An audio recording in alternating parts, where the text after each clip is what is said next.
بسم الله الرحمن الرحيم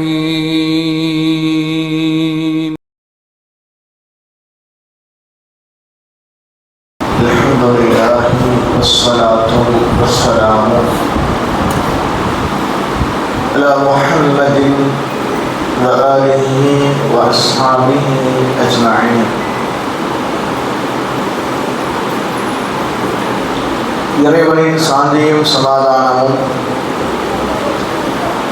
நாம் உயிரை விட மேலாக அனுபவித்திருக்கிற அல்லாஹ்வுடைய தூதர் நபிகள் நாயகம் ஸல்லல்லாஹு அலைஹி வஸல்லம் அவர்கள் மீதும் அவரது வாழ்க்கை வரலாற்றை அப்படியே ஏற்று நடந்த சஹாபாக்கள், தாபீன்கள், தபோ தாபீன்கள், இமாம்கள், நம்மவர்கள் அனைவர் மீதும் என்றென்றும் நிலவட்டுமாக. உங்களுக்குரிய சகோதரர்களே, முடியாதவங்க சாஞ்சு உட்காருங்க. கொஞ்சம் முடியாமல் இருக்கிறவங்க சாஞ்சு உட்கார்ந்து தப்பு இல்லை. வாலிபர்களாக இருந்தீங்கன்னா இன்ஷால்லா கொஞ்சம் முன்னாடி உட்காந்தீங்கன்னா எனக்கு கொஞ்சம் கிளாஸ் இருக்கிறதுக்கு ரொம்ப சௌகரியமாக இருக்கும். அன்புக்குரியவர்களே, காலித் பின் வலீத் ரலியல்லாஹு அன்ஹு அவருடைய வரலாறு என்பது ஒரு நீண்ட நெடிய வரலாறு. இந்த வரலாற்றை நாம் விரிவாக பார்த்தோம் என்று சொன்னால் ஒரு மணி நேரத்துக்கு மேலாக சென்றுவிடும். எனவே இந்த குறுகிய இந்த நேரத்தில் இன்ஷா அல்லாஹ் என்னால் முடிந்த அளவுக்கு உடைய வரலாற்றை நான் சுருக்கமாக உங்களுக்கு சொல்ல நான் ஆசைப்படுகிறேன். அன்புக்குரியவர்களே, சத்திய சஹாபாக்கள் இந்த உலகத்தில் இந்த மார்க்கத்திற்காக தங்களுடைய வாழ்க்கையை அர்ப்பணித்தவர். அல்லாஹ் தஆலா நபிகள் நாயகம் ஸல்லல்லாஹு அலைஹி வஸல்லம் அவர்களுக்கு தேர்ந்தெடுத்த தோழர்கள், அல்லாஹ்வால் தேர்ந்தெடுக்கப்பட்ட தோழர்கள். அந்த தோழர்களுடைய வரலாற்றை நாம் படிக்கிற பொழுது நாம் எந்த அளவுக்கு இந்த மார்க்கத்திற்காக நாம் அர்ப்பணிப்பு செய்திருக்கிறோம் என்கிற சிந்தனை நமக்குள் எழும். அல்லாஹ்வுடைய மார்க்கத்திற்காக தன்னை அர்ப்பணிக்க வேண்டும் என்கிற எண்ணம் நமக்குள் எழும் அவருடைய வரலாற்றை நாம் படிக்கிறவர்கள். எனவே இது போன்ற வரலாற்றை அல்லாஹ்வும் திருமறை குர்ஆனிலே குறிப்பிடுகிறார். முந்தைய நபிமாருடைய வரலாற்றை அல்லாஹ் குர்ஆனிலே குறிப்பிடுவதற்கு என்ன காரணம் என்று சொன்னால், அதன் மூலமாக பல்வேறு விதமான படிப்பனைகளும் பாடங்களும் இருக்கிறது என்பதனால்தான். எனவே அந்த அடிப்படையில் இன்ஷா அல்லாஹ் இந்த குறுகிய நேரத்தில் காலித் பின் வலீத் ரலியல்லாஹு அன்ஹுடைய வரலாற்றை நாம் பார்க்க இருக்கிறோம். காலித் பின் வலீத் அவருடைய தந்தையின் பெயர் Walid ibn Mughira. Walid ibn Mughira al Makhzumi என்று சொல்லக்கூடிய நபர். அன்றைய காலத்தில் மக்காவிலே பல்வேறு குலங்கள் இருந்தன. குறைஷி குலம் இருந்தன, பனு தமீம் குலம் இருந்தன, இப்படி ஒவ்வொரு குலங்கள் இருந்தன. அதில் மக்ஸூமியா குலத்தை சார்ந்த வலீத் பின் முகைராவுடைய மகன் தான் காலித் பின் வலீத். இந்த வலீத் இப்னு முகைரா குறைஷிகளிடத்திலே மிக பிரபல்யமான ஒரு நபராக இருந்தார். வலீதை பொறுத்த வரைக்கும் மக்காவிலே மிகச்சிறந்த செல்வந்தராகவும் இருந்தார். வலீத் இப்னு முகைராக்கு இன்னொரு பெயரை சொல்வார்கள், வஹீதுன்னு சொல்லுவாங்க. வலீத் வர வஹீது வர. இந்த வஹீதுன்னு என்ன ஏன் சொல்றாங்க அப்படின்னா, ஒரு ஆண்டு முடிகிற பொழுது கஅபாவுடைய திரைச்சலை மாற்றுவார். அப்படி மாற்றுகிற பொழுது ஒட்டுமொத்த குறைச்சலிலிருந்து பெறப்பட்ட தொகையை வைத்துக் கொண்டு அந்த திரை சிலைக்கு என்ன செய்வாங்க, காசை கொடுத்து வாங்கி அதை மாட்டுவாங்க. அடுத்த ஆண்டு ஆன உடனேயே வேறு திரை சிலையை மாற்றுவார்கள், கஅபாவுடைய திரை சிலையை மாற்றுவாங்க. அத்துணை நபருடைய பொருளாதாரத்தையும் வஹீது மட்டும்தான் கொடுப்பார். அவர் ஒரே ஆள் அந்த என்ன செய்வார், அந்த ஸ்கிரீனை வாங்கி கஅபால போடுவார். அதனால தான் அவர் வஹீதுன்னா தனித்துவமானவர் நடக்கும். மக்காவிற்கு வருகின்ற ஹஜ்ஜுக்காக வேண்டியும் உம்ராவுக்காக வேண்டியும் வருகின்றவர்கள், அதாவது தவாஃப் செய்வதற்காக வேண்டி வரக்கூடியவர்களுக்கு அனைவருக்குமே உணவு கொடுக்கக்கூடிய அளவுக்கு ஒரு மனிதர் தான் இந்த Walid ibn Mughira, Khalid bin வலீதுடைய தந்தை. இவர் ஆரம்பத்திலே பெருமானார் ஸல்லல்லாஹு அலைஹி வஸல்லம் பிரச்சாரத்திற்கு மிகப்பெரிய தொந்தரவு செய்த நபர்களில் ஒருவர். பெருமானார் ஸல்லல்லாஹு அலைஹி வஸல்லம் அவர்களை அந்த குறைஷி குஃபார்கள் இந்த பிரச்சாரத்தை விடுவதற்காக வேண்டி பல்வேறு விதமான தொந்தரவுகளை கொடுத்த பொழுது அந்த தொந்தரவுகளை, அந்த இன்னல்களை பெருமானார் ஸல்லல்லாஹு அலைஹி வஸல்லம் அவர்கள் அது பெரிதாக எடுத்துக்கொள்ளாமல்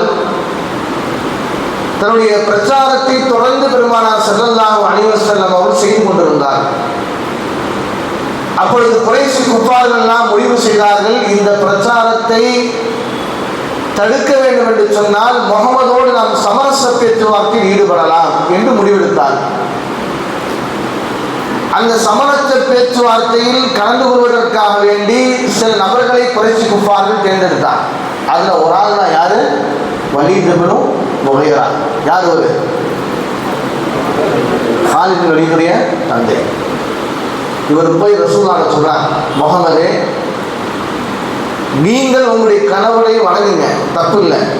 அதே மாதிரி எங்களுடைய கணவரை நீங்க என்ன செய்யுங்க, கொஞ்சம் வணங்குங்கன்னு சொன்னார். ஒரு ஆண்டு நாங்கள் உங்களுடைய கணவனை வணங்குகிறோம், அடுத்த ஆண்டு நீங்கள் என்னுடைய கணவனை நீங்கள் வணங்குங்கள் என்று பெருமானார் ஸல்லல்லாஹு அலைஹி வஸல்லம் சமரச முயற்சி மேற்கொண்டார். அப்பொழுதுதான் அல்லாஹ் தஆலா குர்ஆனிலே சூரத்துல் காஃபிரூனை இறக்கினார். கொல் நபியே, நீங்கள் சொல்லுங்கள், இந்த காஃபிரிடத்திலே நீங்கள் வணங்குவதை நான் வணங்கக்கூடியவன் அல்ல என்கிற வசனம் அப்பொழுதுதான் இறங்கியது. லக்கும் தீனுக்கும் வலிய தீன் என்று முடிக்கிறான் அல்லாஹ். உங்களுடைய மார்க்கம் உங்களுக்கு, என்னுடைய மார்க்கம் எனக்கு என்று பெருமானார் நகர்ந்து விடுகிறார். ஒரு முறை இந்த வலீத் இப்னு முகைரா பெருமானார் ஸல்லல்லாஹு அலைஹி வஸல்லம் அவர்கள் குர்ஆனுடைய வசனத்தை ஓதுகிற பொழுது இவர் கேட்கிறார். கேட்ட பொழுது அவர் தன்னுடைய குடும்பத்தாரத்தை வந்து சொன்னார், வலீத் இப்னு முகைரா, ஏனால் அவர் ஒரு கவிஞர். அவர் சொல்கிறார், இந்த முகமது பயன்படுத்திய வார்த்தை கவிதைகள் அல்ல, இந்த முகமது கற்பனையால் சொல்லப்பட்ட வார்த்தைகள் அல்ல அவை. அவர் ஓதிய அந்த வார்த்தைகள் என்பது என் உள்ளத்திலே மிகப்பெரிய ஒரு தாக்கத்தை ஏற்படுத்தியது என்று சொல்கிறார். யாரு, வலீத் இப்னு முகைரா. எனவே குர்ஆனுடைய வசனத்தை யாரெல்லாம் கேட்கிறார்களோ அவர்கள் எல்லாம் இஸ்லாமிய மார்க்கத்துக்கு தழுவி விடுவார்கள். அதுதான் அன்றைய கால சூழலாக இருந்தது. ஏனால் குர்ஆனுடைய இனிமை, அதனுடைய வார்த்தை நயம் எல்லாமே மனித உள்ளங்களில் உடனே சென்றடைகின்ற விதத்தில் அல்லாஹ் தஆலா வைத்திருக்கிறார். எனவே அல்லாஹ்வுடைய தூதர் ஓதிய வசனங்கள் வலீத் இப்னு முகைராவுக்கு மிகப்பெரிய ஒரு மாற்றத்தை கொடுக்கிறார். எனவேதான் தன்னுடைய குடும்பத்தாரத்தில் வந்து சொன்னார்கள், இது முகமதால் கற்பனை செய்யப்பட்ட வாசகம் அல்ல, இது கவிதைகள் அல்ல, இவை மனித உள்ளங்களில் ஈர்க்கின்ற வார்த்தையை முகமது பேசியிருக்கிறார், சொல்லியிருக்கிறார் என்று சொன்னார். எனவே மக்காவில் எப்படி பரவியது என்று சொன்னால், வலீத் இப்னு முகைரா இஸ்லாத்தை தழுவிவிட்டாரோ என்கிற சிந்தனை எல்லோருக்கும் வந்தது. விடுவானா அபூ ஜஹல் நேராக வலீத் இப்னு முகைராவுடைய வீட்டுக்கு சொல்கிறார். சென்று அபூ ஜஹல் சொல்கிறான், வலீதே, குறைஷி மக்களுக்கு மத்தியிலே எந்த அளவுக்கு நீ தனித்துவமானவர், எந்த அளவுக்கு மதிப்பு மிக்கவர் என்பது உனக்கு தெரியும். இந்த முஹம்மதுடைய மார்க்கத்தை நீ பின்பற்ற வேண்டாம் என்று வலியுறுத்துகிறார். நீண்ட பேச்சுவார்த்தைக்கு பிறகு வலீத் தன்னுடைய பழைய மார்க்கத்துக்கே அவர் திரும்புகிறார். மாறலாம் நினைத்த நபரை அபூஜகல் கெடுத்து விடுகிறார். அதனால தான் நம் நண்பர்களை தேர்வு செய்கிற பொழுது நல்ல நண்பர்களை தேர்வு செய்யவில்லை என்று சொன்னால் இது போன்ற விளைவுகள் எல்லாம் ஏற்படும். வலீது சொல்கிறார், குறைஷிகள் எல்லாம் உட்கார்ந்து கொண்டிருந்த பொழுது சொல்கிறார், குறைஷிகளே, நீங்கள் முகமதை சூனியக்காரர் என்று சொல்கின்றீர்கள். ஆனால் அவர் என்றைக்காவது சூனியம் செய்வதை நீங்கள் பார்த்திருக்கின்றீர்களா அப்படின்னு கேட்டார். குறைஷிகள் சொன்னார்கள், இல்லை என்று சொன்னார். குறைஷிகளே, இந்த முகமதை பொய்யன் என்று நீங்கள் சொல்கின்றீர்கள். ஆனால் இந்த முகமது தன்னுடைய வாழ்நாளில் என்றைக்காவது பொய்யை பேசியிருக்கிறாரா? குறைஷிகள் ஒட்டுமொத்தமாக சொன்னார்கள், இல்லை. குறைஷிகளே, இந்த முகம்மது கவிதையை சொல்கிறார் என்று நீங்கள் சொல்கின்றீர்கள். உங்களுக்கு நன்றாக தெரியும், இந்த மக்காவிலே வலிதாக என்னை விட கவி பேசக்கூடிய நபர் யாருமே இல்லை. அப்படி இருக்கிற பொழுது எனக்கு நன்றாக தெரிகிறது அவர் கவியும் பேசவில்லை என்பது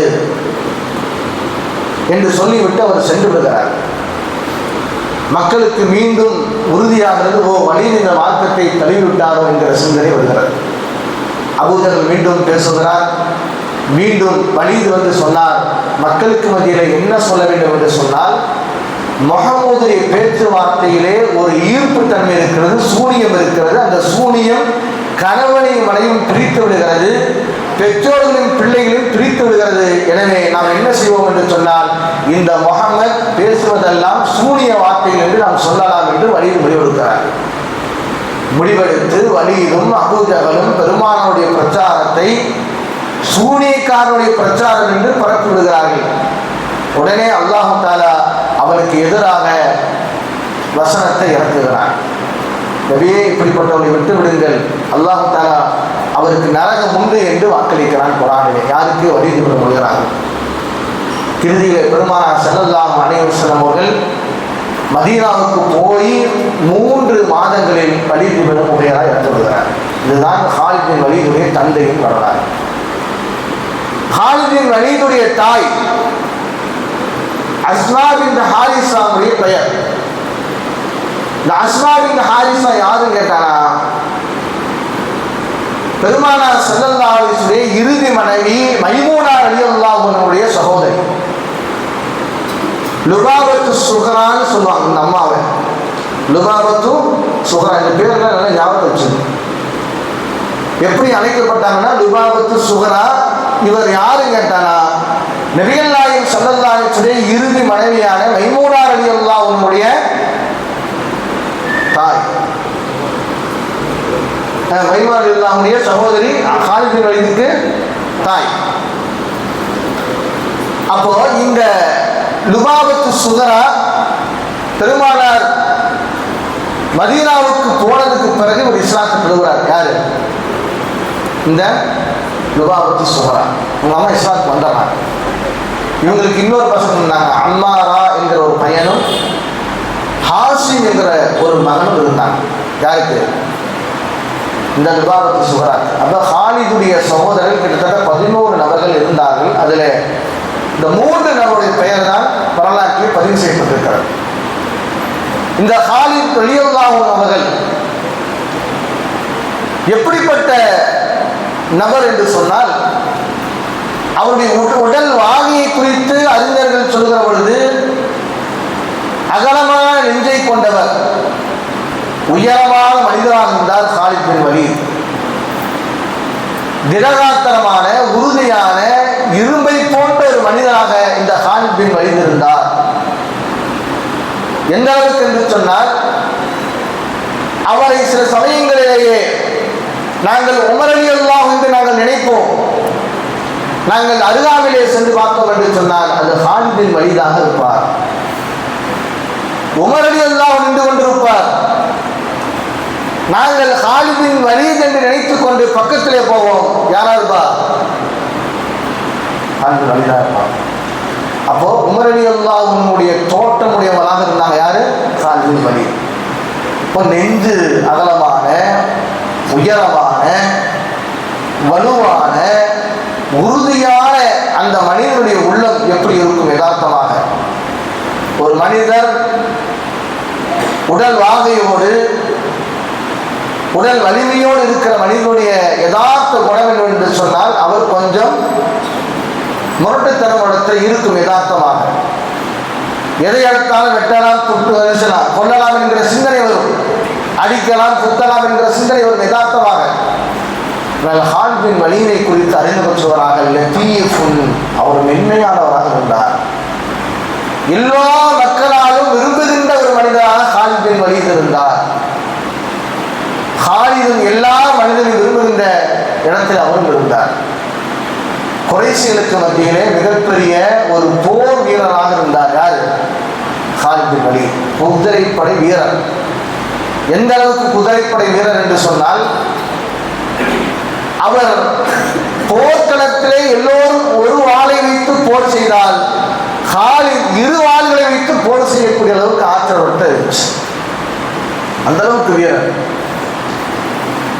வீரர் மட்டுமல்ல, விவேகமுடையவரும் ஹாலித் பின் வலீத் தான். ஒரு படையை எப்படி தாக்க வேண்டும், ஒரு படையை எப்படி வெற்றி கொள்ள வேண்டும் என்கிற போர் தந்திரத்தை நன்றாக கற்றவராக ஹாலித் பின் வலீத் இருந்தார். அதற்கு உதாரணம், அவர் இஸ்லாத்துக்கு வருவதற்கு முன்பாக உஹது போர்க்களத்திலே கலந்து கொண்டார். அந்த உஹது போர்க்களத்திலே அபூ சுஃபியானுடைய தலைமையிலே நடைபெற்ற அந்த போர்க்களத்திலே, அபூ சுஃபியான் அப்ப எதிரி டீம்ல இருக்கிறார். இந்த சைடு வலது சைடு இக்ரிமா இப்னு அபூ ஜஹலை படை தளபதியாக வைக்கிறார் அபூ சுஃபியான். இன்னொரு சைடு ஹாலித் பின் வலீதை குதிரைப்படை வீரராக தளபதியாக நியமிக்கிறார். இக்ரிமாவும் இஸ்லாத்துக்கு வந்துட்டாரு, அபூ சுஃபியானும் இஸ்லாத்துக்கு வந்துட்டாரு, ஹாலித் பின் வலீதும் இஸ்லாத்துக்கு வந்துட்டார் என்பது வேறு. அப்ப அபூ சுஃபியானுடைய தலைமையில் ஹாலித் பின் வலீதை குதிரைப்படை தளபதியாக அபூ சுஃபியான் நியமிக்கிறார். முஸ்லிம்கள் எல்லாம் அங்கே எதிரணியிலே நின்று கொண்டிருக்கிறார்கள். அந்த சமயத்திலே பெருமானார் ஸல்லல்லாஹு அலைஹி வஸல்லம் அவர்களை விட போர் தந்திரவாதி நம்மால் பார்க்க முடியுமா? பெருமானார் ஸல்லல்லாஹு அலைஹி வஸல்லம் அவர்களை விட ஒரு வீரரை நம்மால் பார்க்க முடியுமா? எதிரிகள் எப்படியெல்லாம் தாக்குவார்கள் என்பதை முன்கூட்டியே அறிந்தவர் பெருமானார் ஸல்லல்லாஹு அலைஹி வஸல்லம் அவர்கள். எனவே பெருமானார் ஸல்லல்லாஹு அலைஹி வஸல்லம் அவர்கள் அந்த உஹது களத்திலே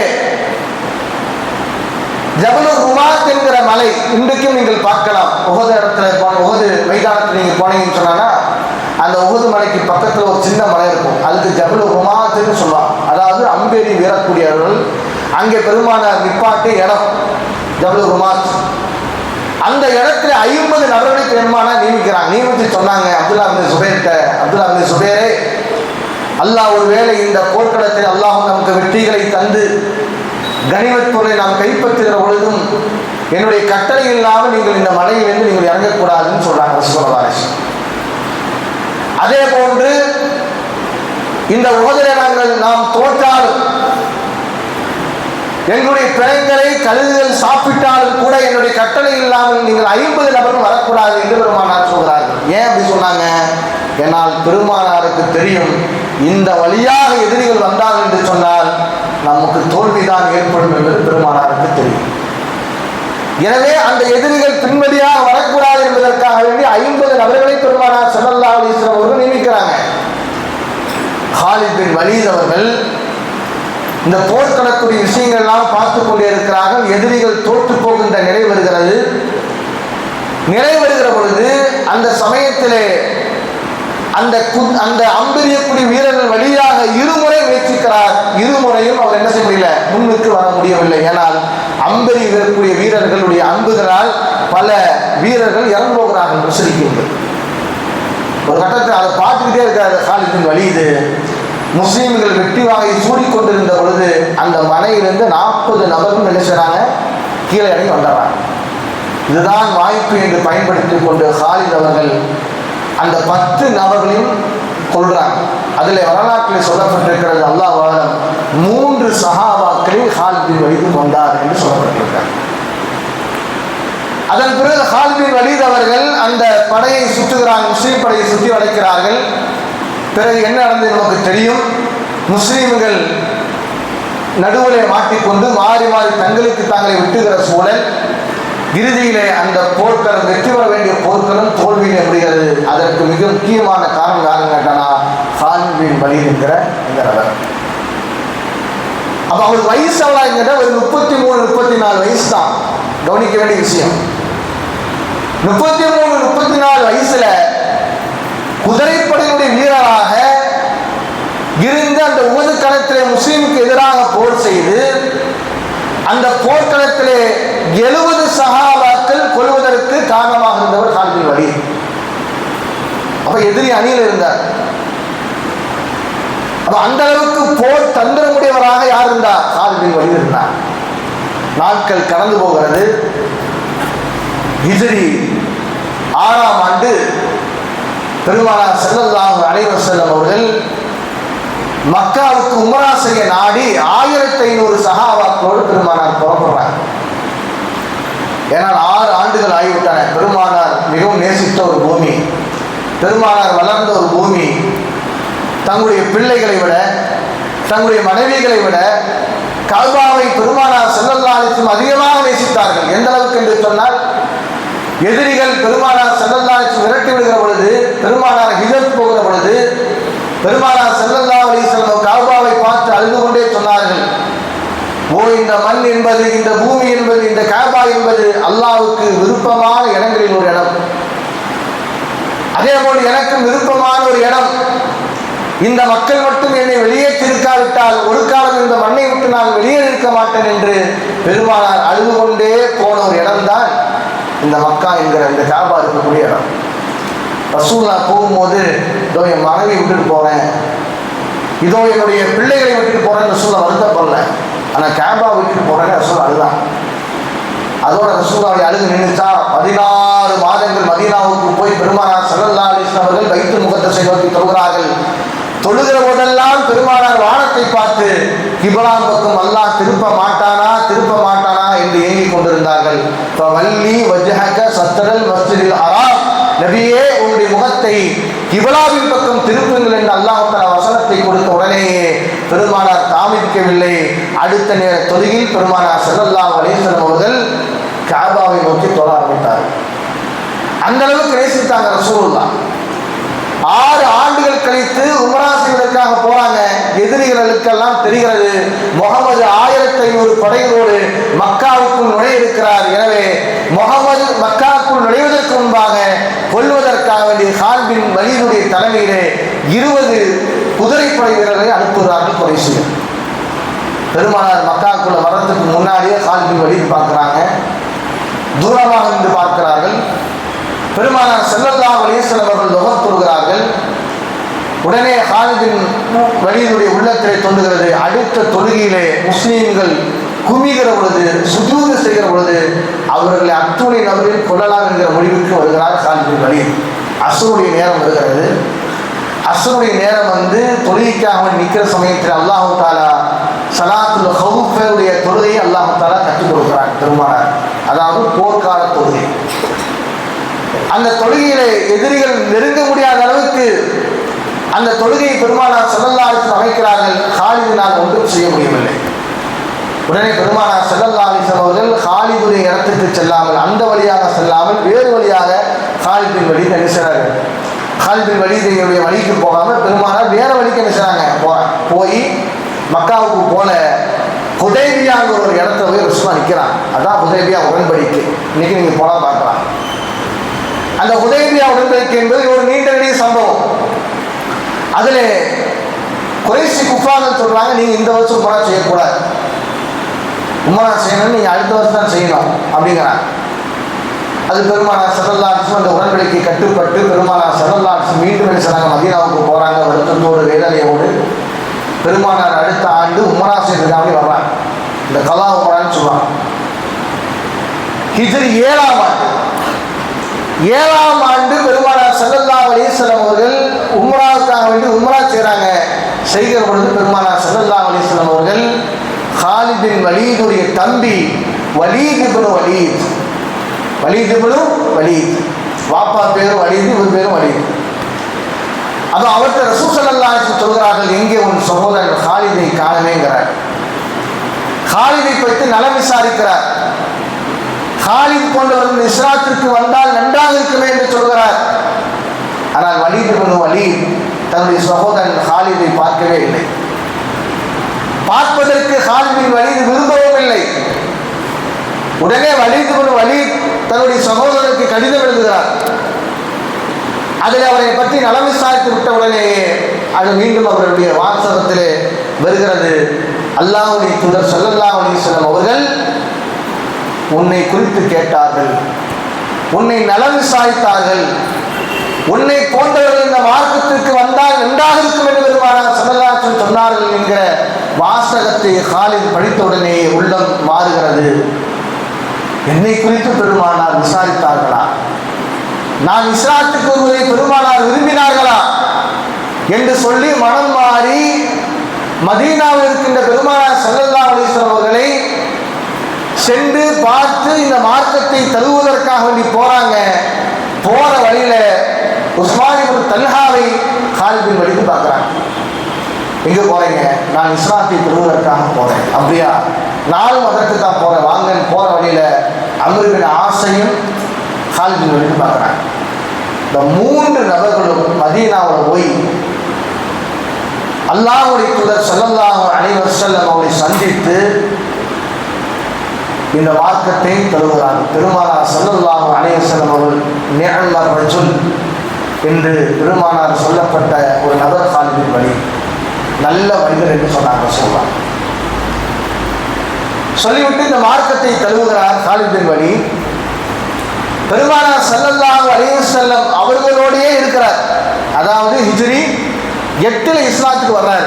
அவர் ஹிஜ்ரி 8 இஸ்லாத்துக்கு வரும்போது அவருடைய வயசு எவ்வளோ கட்டானா 41 வயசு ஆச்சு. அல்லது சில அறிவிப்புகளை 40 வயசு நபர் ரசூலுல்லாவை சந்தித்து இஸ்லாத்தை திரும்பும் போது அவருடைய வயது எவ்வளோ? 40 வயசு. பெருமானார் ஸல்லல்லாஹு அலைஹி வஸல்லம் சபையிலே இருப்பாங்க. எந்த அளவுக்குன்னா பெருமானாரை குறித்து யார் பேசினாலும் எதிர்த்து பேசினாலும் கோபப்படக்கூடிய அளவுக்கு இருந்தாங்க. யமன் தேசத்திற்கு ஒரு தங்கம் இருக்கிறது. அந்த தங்கத்தை பெருமானார் 4 பாகங்களாக பிரிக்கிறார். பிரிக்கிற சமயத்திலே அந்த சபையில் இருக்கக்கூடிய ஒரு மனிதர் வந்து சொல்கிறார்கள், முஹம்மதே, நீ அல்லாஹ்வை பயந்து கொள், நீதமாக நட என்று சொல்கிறார். பெருமானார் ஸல்லல்லாஹு அலைஹி வஸல்லம் சொன்னாங்க அந்த மனுஷனை பார்த்து, அல்லாஹ்வை என்னை விட இந்த உலகத்தில் யார் பயப்படுவான்? நான் நீதமாக நடக்காமல் வேறு யார் இந்த உலகத்தில் நீதமாக நடக்கப் போகிறார் என்று சொன்னாங்க ரசூலுல்லாஹ். காலித் சொன்னாங்க, யா ரசூலுல்லாஹ், அவருடைய தலையை நான் வெட்டி விடட்டுமான்னு கேட்டாங்க. ரசூலுல்லாஹ் சொன்னாங்க, வேண்டாம், அவர் சொல்லக்கூடிய நபராக இருக்கிறார் என்று பெருமானார் சொன்னாங்க. அப்ப பெருமானாரை குறித்து எது பேசினாலும் அவருக்கு எதிராக யார் இருந்தாலும் அதற்கு முன்பாக நிற்கக்கூடியவர், அவருக்கு எதிராக நிற்கக்கூடியவர் காலித் பின் வலீதாக இருந்தாங்க. ரசூலுல்லாஹ் அவர் யாரையும் சொல்ல வரமாட்டாங்க. ஏன்னா அந்த அளவுக்கு ரசூலுல்லாஹ் நேசித்தாங்க. மக்கா வெற்றியின் போது பெருமானார் ஒரு வழியிலே வந்தால் இன்னொரு வழியிலே பெருமானார் ஸல்லல்லாஹு அலைஹி வஸல்லம் அவர்கள் யாரை நியமித்தார்கள் என்று சொன்னால் காலித் பின் வலீதை. அதாவது ஹிஜ்ரி 8ஆம் ஆண்டு மக்கா வெற்றி கொள்ளப்படுகிறது.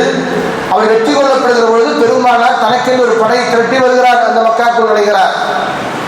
இன்னொரு வழியாக பெருமானார் யாரை நியமித்தாங்க கேட்டானா காலித் பின் வலீதை நியமிச்சு கூட்டிட்டு வந்தாங்க சஹாபாக்கள் உள்ள. அந்த அளவுக்கு எதிரிகள் எல்லாம் பயந்து போனாங்க. காலித் போன்ற சஹாபாக்கள் இஸ்லாத்துக்கு வந்ததை பார்த்து பெருமானார் சொன்னாங்க, மக்கா தன்னுடைய ஈரக்கொலையை வெளியே கக்குறதுன்னு சொன்னாங்க. அதாவது மக்காவுக்கு ஈரக்கொலையெல்லாம் என்னது, அவங்கள்ட்ட வந்து சேர்ந்துட்டாங்க, அங்கே ஒன்றும் இல்லைங்கிறாங்க ரசூலுல்லாஹ். ஹிஜ்ரி 8ஆம் ஆண்டு பெருமானார் ஸல்லல்லாஹு அலைஹி வஸல்லம் அவர்கள் மக்கா வெற்றி கொள்கிறார்கள். அதன் பிறகு அன்புக்குரியவர்களே மூத்தா போல் நடக்கிறது. இந்த மூத்தாவுடைய சம்பவம் எல்லாம் நீண்ட நெடிய சம்பவம், சுருக்கமாக சொல்கிறேன்.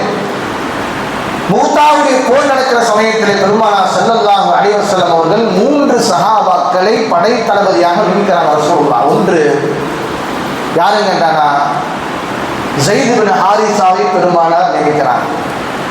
இரண்டாவது ஜாஃபர் பின் அபீ தாலிபை பெருமானார் ஸல்லல்லாஹு அலைஹி வஸல்லம் நீக்கிறாங்க. மூன்றாவது அப்துல்லா இப்னு ரவாஹாவை பெருமானார் ஸல்லல்லாஹு அலைஹி வஸல்லம் நீக்கிறாங்க. இந்த மூன்று சஹாபாக்களும் மிகப்பெரிய படையோடு போர் செய்ய போகிறது. ஒரு 3000 நபர் தான் இருப்பார்கள். அதில் பெருமானார் சொல்கிறார்கள், ஸைத் பின் ஹாரிஸா இறந்தால் ஜாஃபர் பின் அபீ தாலிப் அந்த கொடியை எடுப்பார். ஜாஃபர் பின் அபீ தாலிப் இறந்தால் அந்த கொடியை அப்துல்லா இப்னு ரவாஹா எடுப்பார் என்று பெருமானார் ஸல்லல்லாஹு அலைஹி சொல்றாங்க. அப்துல்லா இப்னு ரவாஹா இறந்தால் அந்த கொடியை உங்களில் ஒருவர் எடுத்துக்கொள்வார் என்று பெருமானார் சொல்றாங்க. எல்லாரும் போறாங்க போக்குவரத்து. 3000 பேர்கள் போகிறார்கள். அன்புக்குரியவர்களே, அங்க வந்திருக்கிற எதிரிப்படையினுடைய அணியினுடைய எண்ணிக்கை என்பது 2 லட்சம் பேர். 2 லட்சம் பேர் எங்க இருக்கிறாங்க? 3000க்கும் மேற்பட்ட நபர்கள் எங்க இருக்கிறாங்க? அப்ப இந்த அணியை பார்த்த உடனேயே எல்லாருக்கும் கொஞ்சம் ஒரு தோல்வி பயம் வருகிறது. இருந்தாலும் கூட அப்துல்லா இப்னு ரவாஹா வீர உரை நிகழ்த்துகிறார். எண்ணிக்கை கொண்டோ அல்லது ஆயுதங்களை கொண்டோ அல்லாஹ் வெற்றியை தரமாட்டான், நம்முடைய ஈமானை பொறுத்துத்தான் வெற்றியை தருவான். ஈமான் அடிப்படையில் தான் அல்லாஹ் தஆலா வெற்றியை தருவான். இன்னைக்கு ரமதானுடைய 17 என்ன நாள்? பத்ர் போர் வெற்றி கொண்ட நாள். அங்கே என்ன எண்ணிக்கை இருந்துச்சு, என்ன ஆயுதம் இருந்துச்சு, ஆனால் அல்லாஹ் எதை வச்சு வெற்றியை கொடுத்தான்? இந்த ஈமானை தான் வச்சு வெற்றியை கொடுத்தான். அப்துல்லா இப்னு ரவாஹா சொல்கிறார், உரை நிகழ்ச்சிக்கு பிறகு போறாங்க, போர் செய்கிறாங்க. அந்த போரை பெருமானார் ஸல்லல்லாஹு அலைஹி வஸல்லம் மதீனாவில் இருந்து கண்களால் பார்ப்பதை போன்று சொல்றாங்க. ரசூலுல்லாஹ்க்கு அல்லாஹ் தஆலா காட்டுறான், கண்ணில் அந்த போர் எப்படி நடக்குதுன்னு காட்டுறான். ஸைத் பின் ஹாரிஸா ரலியல்லாஹு அன்ஹு அவர்கள் அந்த கொடியை வாங்குறாங்க. அந்த கொடியை வாங்குகிற சமயத்தில் எதிரிகள் வெட்டுகிறார்கள். ஸைத் பின் ஹாரிஸா ரலியல்லாஹு அன்ஹு அவர்கள் அப்படியே மரணிக்கிறார்கள். பெருமானார் அழ ஆரம்பிச்சிடுறாங்க. ஏன்னா பெருமானார் கூட வளர்ந்த சஹாபி இல்லையா, பெருமானார் நேசித்த ஒரு சஹாபி இல்லையா. அதன் பிறகு பெருமானார் சொல்றாங்க, இதோ ஜாஃபர் பின் அபீ தாலிப் வாங்குறார் அந்த கொடி. பெருமானாருடைய பெரிய தந்தையுடைய மகனார் அந்த கொடியை வாங்கி ஜாஃபர் போரிடுகிற பொழுது ஜாஃபரும் கொல்லப்படுகிறார். ரசூலுல்லாஹ் சொல்றாங்க, இதோ ஜாஃபர் கொல்லப்பட்டு விட்டார். அழுகிறாங்க ரசூலுல்லாஹ். அவர் இறந்த பிறகு அவருடைய முதுகிலே கிட்டத்தட்ட 95 காயங்கள் ஏற்பட்டன. ஒரு காயம் கூட ஜாஃபர் பின் அபீ தாலிப் தன்னுடைய நெஞ்சின் பகுதியில் வாங்கவில்லை என்று சொல்கிறார். அதன் பிறகு அப்துல்லா இப்னு ரவாஹா அந்த கொடியை வாங்குகிறார். அப்துல்லா இப்னு ரவாஹா அந்த கொடியை வாங்கி அவரும் அல்லாஹ்வுடைய மார்க்கத்திலே ஷஹீதாகிறார்கள். 3 நபர்களும் இறப்பதை பெருமானார் கண்களால் பார்க்கிறார்கள். அல்லாஹ் காட்சியை காட்டிக் கொடுக்கிறான். பெருமானார் அழுது கொண்டே இருக்கிறார்கள். அந்த கொடியை, அந்த படை வீரர்கள் ஒருவர் அந்த கொடியை எடுத்துட்டு சஹாபாக்களுக்கு மத்தியில் போறாரு. இந்த கொடியை அடுத்தது யார் வாங்க போகிறார்கள் என்று கேட்கிறார். அவர் சில நபர் சொன்னார்கள், அந்த கொடியை நீங்களே வைங்க, ஏனால் போர்க்களத்திலே வீரர்கள் ஒருவர் நீங்கள், அந்த கொடி நீங்களே வைங்கன்னு சொல்றாங்க. அந்த கொடியை அந்த நபர் ஹாலித் பின் வலீதுடைய கையிலே கொடுக்கிறார். அப்பதான் ரசூலுல்லாஹ் மதீனாவிலிருந்து சொன்னாங்க, ஸைஃபுன் மின் ஸுயூஃபில்லாஹ் அல் மஸ்னூன் அப்படின்னா, அல்லாஹ்வால் உருவப்பட்ட வாள் அந்த கொடியை ஏந்தி இருக்கிறதுன்னு சொன்னாங்க. அல்லாஹ்வுடைய வாழ்க்கையில் ஒரு வாள் அந்த கொடியை ஏந்தி இருக்குன்னு சொன்னாங்க. அந்த போர்க்களத்தை அன்புக்குரியவர்களே, வெற்றி என்பது ஒன்று எதிரிகளை வீழ்த்தி வெல்வதும் வெற்றிதான். தோல்வியை தடுத்துக் கொண்டு 2 நபர்களுமே வெற்றி பெறாமல் போவதும் வெற்றிதான்.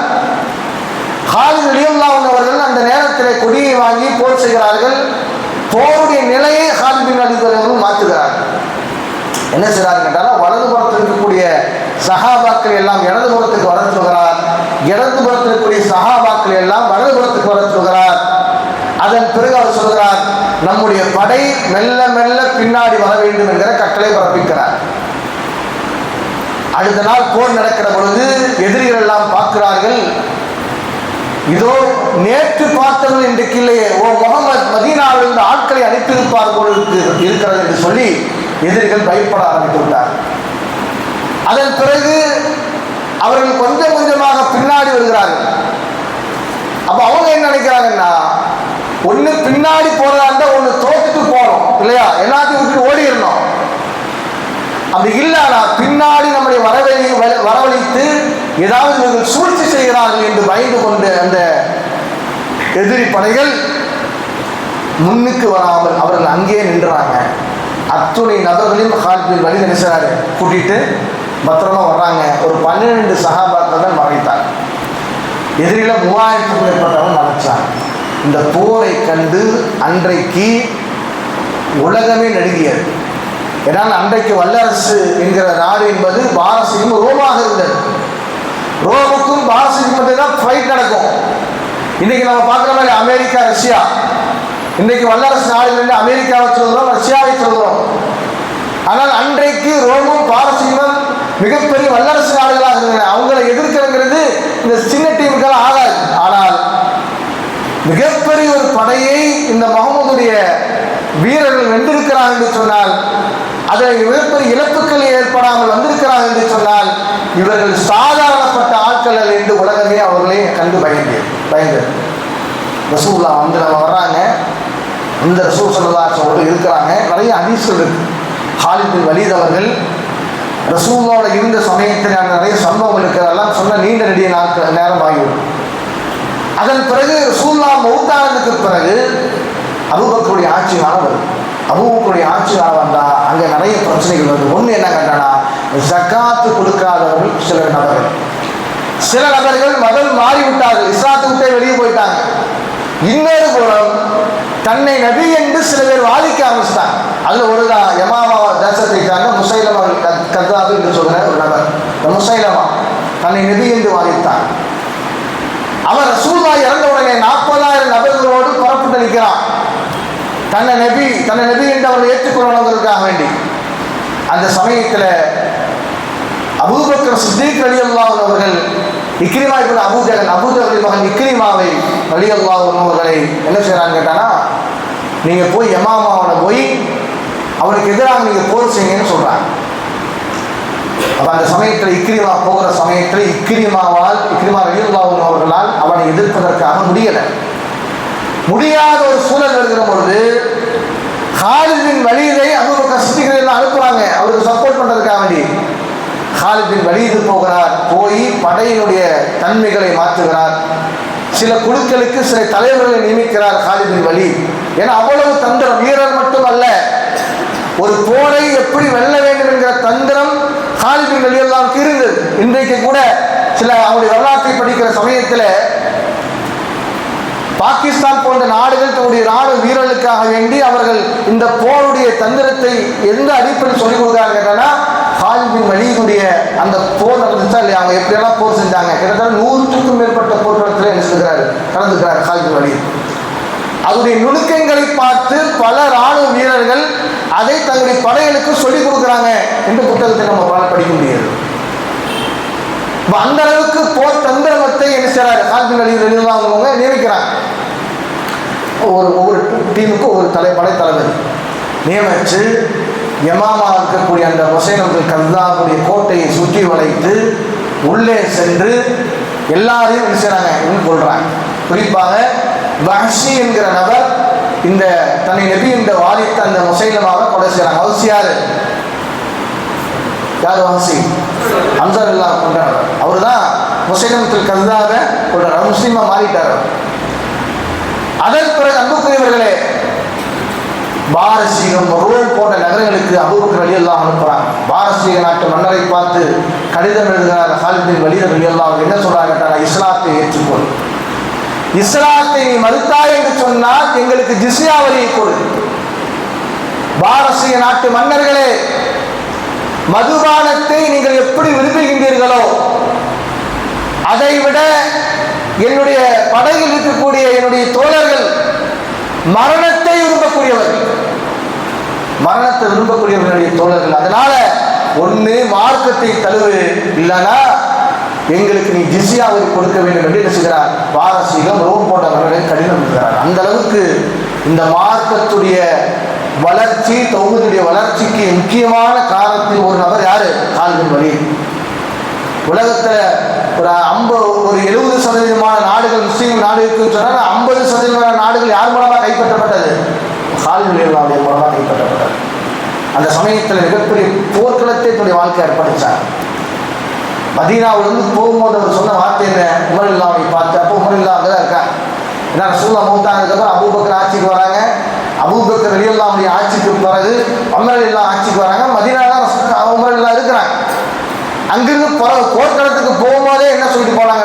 உமர் இல்லாமட்ட இந்த வீட்டு என்னுடைய வீட்டை அல்லாஹ்வுடைய மார்க்கத்துக்காக நீங்கள் எடுத்துக்கொள்ளுங்கன்னு சொல்லிட்டு தான் போனாங்க. உங்களுக்கு இருந்த 4-5 பசங்க இருந்தாங்க. சாலிபின் வலீது, சுலைமான் ஒரு பையன் இருந்தார், வலீதுன்னு ஒரு பையன் இருந்தார், முஜாஹிதுன்னு ஒரு பையன் இருந்தார். அதில் சுலைமான்ங்கிற பையனால் தான் அவர் அறியப்பட்டார். அபூ சுலைமான் சொன்னார் தான் காலிது ரலியல்லாஹு அவங்க அன்னைக்கு ஃபேமஸாக இருந்தார். அபூ சுலைமான் அவர் பேர், புனை பெயர். அன்னைக்கு அந்த போர்க்களத்திலே அபூபக்கர் ரலியல்லாஹுடைய ஆட்சி காலத்திலே பல படைகளுக்கு தளபதியாக இருக்கிறாங்க. அந்த சமயத்து அன்புக்குரியவர்களே, உமர் ரலியல்லாஹு அவர்கள் காலித் ரலியல்லாஹு அவர்களை படை தளபதியிலிருந்து நீக்க சொல்றார். அதற்கு என்ன காரணம் கேட்டானா, மக்கள் எல்லாம் பேசிக்கிட்டாங்க, காலிது போனானா அந்த போர்க்களத்தை வெற்றிதான், காலிது போனானா ஜெயிச்சிடலாம் என்கிற மனோநிலைக்கு மக்கள் தள்ளப்படுகிறார்கள். அந்த நிலை மாற வேண்டும். காலித் அல்ல, யாரு போனாலும் அல்லாஹ் நாடினால் அந்த வெற்றியை தருவான். அது காலிதுக்கும் தருவான், அப்துல்லா இப்னு ரவாஹுக்கும் தருவான், இன்னொரு சஹாபாக்களுக்கும் அல்லாஹ் தருவான் என்பதை மக்களுக்கு ஆழப்பதிய வைக்க வேண்டும் என்பதற்காக வேண்டி அபூபக்கர்ட்ட போய் சொல்றாங்க, கலீஃபா அவர்களே, காலித் பின் வலீதை படைத்தளபதியிலிருந்து நீக்கிங்கிறார். உடனேயே அபூபக்கர் சொன்னாங்க, அப்படின்னா அவரை நீக்கிறேன், அப்ப நீங்க போவீங்களா அந்த போர்க்களத்துக்கு கேட்டாங்க. அது உமர் ரலியல்லாஹு சொன்னாங்க, நான் செல்லுவதற்கு தயாராக இருக்கிறேன்னு சொன்னாங்க. அப்ப அங்க இருக்கக்கூடிய மற்ற சஹாபாக்கள் சொன்னாங்க, அபூபக்கர் அவர்களே, உங்களுக்கு ஆலோசனை சொல்கிற இடத்திலே நல்ல மனிதராக உமர் ரலியல்லாஹு இருக்கிறாங்க, அவர் அங்க போக வேண்டாம். உமர் ரலியல்லாஹு அவர்கள் ஒன்றும் உங்களுடைய இருக்கட்டும், காலிதுடைய வேலை செய்யட்டும் அப்படிங்கிறார். அந்த ஆலோசனை அடிப்படையில் அபூபக்கர் ரலியல்லாஹு அவங்க என்ன செய்யறாங்கன்னா, காலித் பின் வலீதை நீக்கலை, படைத்தளபதியாக நீக்கலை. அதனால் காலித் பின் வலீத் ரலியல்லாஹு அவங்க மீது அளவற்ற அன்பு கொண்டிருந்தார்கள் அபூபக்கர் சித்திக் ரலியல்லாஹு. ஏன்னா அந்த அளவுக்கு ஒரு வீரர், பல நாடுகளை கைப்பற்றுகிறார், மார்க்கத்திற்காக அர்ப்பணிப்பு செய்கிறார். அதன் பிறகு 2 ஆண்டுகளை அபூபக்கர் மௌத்தானதுக்கு பிறகு உமர் ரலியல்லாஹுடைய ஆட்சி காலம் வந்த உடனேயே எர்முக் போர் நடக்கிறது. அந்த எர்முக் போர் நடக்கிற அந்த தருணத்தில் இங்கே அபூபக்கர் மௌத்தாகிறார் மதீனால. அடுத்த ஆட்சி தளபதியாக உமர் வர்றார். உமர் வந்த உடனே தான் என்ன நினைத்தாரோ அதை செய்து முடிக்கிறார். என்ன நினைத்தாரு? காலிதை படைத்தளபதியாக நியமிக்கக்கூடாது, அதுக்கு பிறகு அப்துல்லா இப்னு ரவாஹாவை நியமிக்கணும்னு சொல்றார். அது எழுதி கடிதம் எழுதி அனுப்புறாங்க. அவங்க போறாங்க. எங்க? எர்முக் போர் எங்க நடக்குது? ஷாம்ல நடக்குது. இந்த ஜோர்டான் சிரியா பகுதி இருக்குது, அந்த பகுதி எர்முக்குங்கிற இடம். அங்க அந்த லெட்டரை கொண்டு போறாங்க. போய் இவர் காலித் பின் வலீத் ரலியல்லாஹு அவர்கள் படைக்கலன்னு சொல்றாரு, எல்லா ஏற்பாடும் பண்றாரு. அந்த சமயத்துல எதிரி டீம்ல பாத்தீங்கன்னா 2.5 லட்சம் பேர் இருக்கிறாங்க, இங்க வெறும் 40,000 பேர். அந்த சமயத்துல இந்த கடிதம் அப்துல்லா இப்னு ரவாஹுக்கு வருது. உமர் ரலியல்லாஹு அவங்க என்ன எழுதியிருக்கிறாங்க கேட்டானா, இந்த மாதிரி காலிதை நீக்கி விட்டாச்சு, நீங்க அந்த படைக்கு தளபதியாக நின்னீங்க, இருங்க அப்படின்னு சொல்லி வந்திருக்கு. அவர் என்ன செய்யலாம் கேட்டாரா, காலித் ரலியல்லாஹு அவங்க என்ன செய்யல, அதை கொடுக்காம வச்சிருந்தாங்க. அந்த போர் நடைபெறுகிறது அன்புக்குரியவர்களே. அந்த போர்க்களத்தை மிகப்பெரிய வெற்றி பெறுகிறார்கள் யார்? முஸ்லிம்கள். அந்த போருக்கு தளபதியாக இருந்தவர் யார் தான்? காலித் பின் வலீத் தான். அதன் பிறகுதான் அப்துல்லா இப்னு ரவாஹா அந்த லெட்டர் சொல்லி கொடுக்குறாங்க. கொடுத்ததுக்கு பிறகு காலித் பின் வலீத் ரலியல்லாஹு அன்ஹு இது முதல்ல நீங்க கொடுத்துருக்கலாம் அப்படின்னு சொன்னார். அன்புக்குரியவர்களே, அப்படியா உமர் ரலியல்லாஹு அன்ஹு அவர்கள் தன்னுடைய படைத்தளபதியாக நீக்க வேண்டும் என்று ஆசைப்பட்டதும், அதே போன்று தன்னை நீக்கியதற்கும் காலித் பின் வலீத் ரலியல்லாஹு அன்ஹு என்ன செய்யல, கோபப்படவே இல்லை. ஏன்னா காலிதுக்கு தெரியும், என்ன தெரியும், உமர் ரலியல்லாஹு அன்ஹு அவர்கள் சுயமாக என்ன செய்ய மாட்டார், சுயநலத்துக்காக செய்ய மாட்டார் என்பது தெரியும். எனவே இந்த காலித் ரலியல்லாஹு அன்ஹு அவர்கள் அந்த படையிலிருந்து தலைவரிலிருந்து பின்வாங்கிறாங்க. அப்துல்லா இப்னு ரவாஹுடைய தலைமையில் போர் நடக்கிறது, பல போர்கள் நடக்கிறது. அந்த போர்க்களத்திலெல்லாம் பின்வாங்காமல் அப்துல்லா இப்னு ரவாஹுடைய கட்டளை ஏற்று செயல்படுத்துகின்ற ஒரு மாபெரும் வீரராக இருந்தார். இன்னைக்கெல்லாம் நம்ம பார்க்குறோம், ஒரு நபர் நல்ல பணி செஞ்சுட்டு இருப்பார், அவர் சில பேர் நீக்கிட்டாங்கன்னு சொன்னாலும் அவர் என்ன செய்வார், அந்த பணியை செய்யவே மாட்டார். எப்படி செய்வான்னு பார்த்தரலாம். அவர் எங்கேயாச்சும் மாட்டிடுவார்ல, அப்போ தெரியும் என்னை ஏன் நீக்கினேங்கிறது, அப்போ தெரியுமல்ல நான் யாருங்கிறது, அப்போ உணரட்டும் அப்படிமா. இது யதார்த்தம். ஆனால் காலித் பின் வலீத் ரலியல்லாஹு அன்ஹு அவர்கள் அப்படி அல்ல. அவர் படை தளபதியாக இருக்கும்போது எப்படி செயல்பட்டார்களோ அதுக்கு சற்றும் குறைவில்லாமல் அவர் சாதாரண வீரராக இருக்கும்போதும் செயல்பட்டார். எந்த அளவுக்கு பலஸ்தீனே வெற்றி கொள்ளப்படுகிறது, பலஸ்தீனே வெற்றி கொள்ளப்படுகிறது. அந்த சமயத்தில் அன்புக்குரியவர்களே, சீக்கிரம் முடிச்சிடறாங்க. இந்த காலித் பின் வலீத் ரலியல்லாஹு அன்ஹு அவர்கள் தன்னுடைய இறுதி கட்டத்திலே ஹிம்ஸுங்கிற பகுதி, இந்த ஹிம்ஸுங்கிற பகுதியில் காலித் ரலியல்லாஹு அன்ஹு அவர்கள் மரணத்துடைய படுக்கையிலே அவர் படுத்துக் கொண்டிருக்கிறார், வேதனைப்படுறார், அழுகிறார். அந்த சமயத்தில் சஹாபாக்கள் சொல்றாங்க, நான் மரணத்தை சில இடங்களில் நான் தேடினேன், ஷஹீதாக வேண்டும் என்று நான் தேடினேன். ஏன்னா 100க்கும் மேற்பட்ட போர்க்களத்தில் கலந்திருக்கிறார். நான் ஷஹீதாக வேண்டும் என்று நான் ஆசைப்பட்டேன். ஆனால் அல்லாஹ் தஆலா சாதாரண ஒரு ஒட்டகம் இறப்பதை போன்று இறக்கக்கூடிய ஒரு சூழல் எனக்கு ஏற்பட்டு விட்டது என்று வருத்தப்படுகிறார். தன்னுடைய ஆடை கலட்டுகிறார். கலட்டி பார்த்தீங்கன்னா அன்புக்குரியவர்களே, அவருடைய உடம்புல வாள்களால் வெட்டப்பட்ட காயங்களும் அன்புகளால் குத்தப்பட்ட காயங்களும் தான் நிறைந்து காணப்பட்டது. எங்கேயுமே கேப் இல்லை. அந்த அளவுக்கு வீரமாக அல்லாஹ்வுடைய மார்க்கத்திற்காக ஷஹீதாக என்கிற ஆவலோடு ஆசையோடு எதிரிகளுக்கு நேருக்கு நேராக நின்று போர் செய்திருக்கிறார். அவர் சொல்றாரு, அவ்வளவு காயம், நான் மரணத்தை சில இடங்களில் நான் தேடினேன், அல்லாஹ் என்னுடைய விதியில் அப்படி வைக்கல, என்னுடைய விதியில் அல்லாஹ் தஆலா அப்படி வைக்கல. ஒரு சாதாரண ஒட்டகம் எப்படி நின்று எப்படி உட்கார்ந்து அதே இடத்துல மரணிக்கிறதோ அப்படி நான் மரணிக்கிறேன் என்று வருத்தப்பட்டார் காலித் பின் வலீத். என்று சொல்றாரு, இதோ மதீனாவில் எனக்கு ஒரு வீடு உண்டு, அந்த வீட்டை அல்லாஹ்வுடைய பாதையிலே நான் கொடுக்கிறேன் என்று உமரல்லாவுக்கு சொன்னேன். அது உமரல்லாஹ் சாட்சியாக இருக்கிறார்.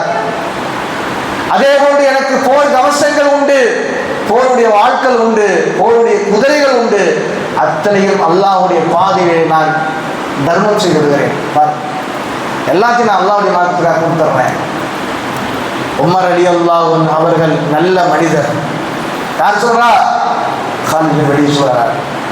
உமர் ரலியல்லாஹு அன்ஹு அவர்கள் இருக்கிற வரைக்கும் குழப்பங்கள் ஏற்படாது. உமர் ரலியல்லாஹு அவர்கள் மரணித்தார் என்று சொன்னால் குழப்பங்கள் ஏற்படும், தோழர்களை எச்சரிக்கையாக இருங்கள் என்று சொல்கிறார்.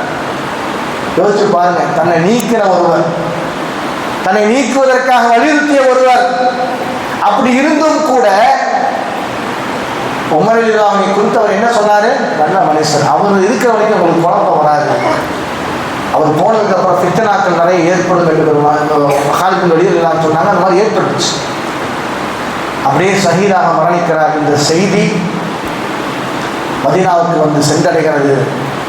இந்த செய்தி கேட்டோன்னே உமர் எல்லாம் ஆரம்பிச்சாங்க. எவ்வளவு நல்ல மனிதர் காலித் பின் வலீத். உமர் எல்லாம் சொல்றாங்க, உமருக்கு எந்த விருப்பம் கிடையாது காலித் பின் வலீத் மேல. இஸ்லாம் தான் பெரிது என்று மக்கள் உணர வேண்டும், வெற்றி அல்லாஹ்வின் புறத்தில் தான் பெரிது என்று மக்கள் புரிந்து கொள்ள வேண்டும் என்கிற ஒரு காரணத்தை தவிர காலித் பின் வலீதை உமர் ரலியல்லாஹு அன்ஹு கடுகளவும் கூட விரோதமாக நினைத்ததே கிடையாது. சோதரர்களே, காலிதுடைய மரண செய்தி கேட்டவுடனே இன்னா லில்லாஹி வ இன்னா இலைஹி ராஜிஊன் என்று சொல்லிவிட்டு சொன்னார்கள். எவ்வளவு நல்ல மனிதர் காலித் பின் வலீத். இந்த உலகத்திலே நல்ல பேரும் புகழும் வாங்கிய ஒரு மனிதர் காலித் பின் வலீத் என்று ஆரம்பிக்கிறாங்க. சொல்றாங்க, ஹல்லிஃபூனி வஹதி, ஹல்லிஃபூனி வஹதி, என்னை தனியாக விட்டுருங்க, எல்லாரும் போங்க என்று தனியாக இருந்த ஆரம்பிக்கிறார். யார்? உமர் ரலியல்லாஹு. அந்த அளவுக்கு அன்புக்குரியவர்களே, காலித் ரலியல்லாஹு அன்ஹு அவர்கள் உமர் ரலியல்லாஹு மீதும் அன்பு வைத்திருந்தார்கள். உமர் ரலியல்லாஹு அன்ஹு அவர்கள் காலித் பின் வலீத் மீதும் அன்பு வச்சிருந்தார்கள். அந்த அளவுக்கு ஒரு நேசம் அவங்களுக்கு இருந்துச்சு. இந்த காலித் பின் வலீதுடைய சம்பவத்தை நமக்கு என்னன்னு கேட்டான்னா, அன்புக்குரியவர்களே, அவர் தன்னுடைய மனைவியோடு நேரத்தை செலவிட்டதை விட, தன் பிள்ளைகளோடு அவர் செலவிட்டதை விட அதிகமாக அல்லாஹ்வுடைய மார்க்கத்திற்காக செலவிட்டிருந்தார். இந்த போர்க்களத்துக்கே என்னுடைய வாழ்க்கையை அர்ப்பணித்தார். குர்ஆனை கூட சரியாக ஓத முடியல, போர்க்களத்தை நின்று சண்டை போட்டு அங்கேயே இருந்து அங்கேயே வாழ்ந்து அங்கேயே சாப்பிட்டு அங்கேயே எதிரிகளோட போச்சுட்டாங்க.